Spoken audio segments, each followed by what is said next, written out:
Nothing is last. শেষ কৰিলে শেষ নহয়, আকৌ আৰম্ভ হয়।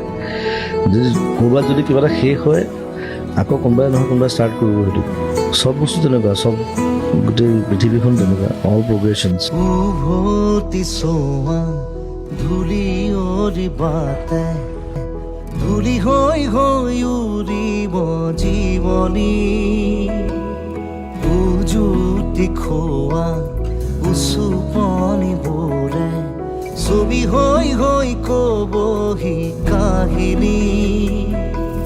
সময়ৰে সুতি সুততে সুহুৰি সুৰুঙাৰে সৰকি সুৰি, উভতি চোৱা ধূলি বাতে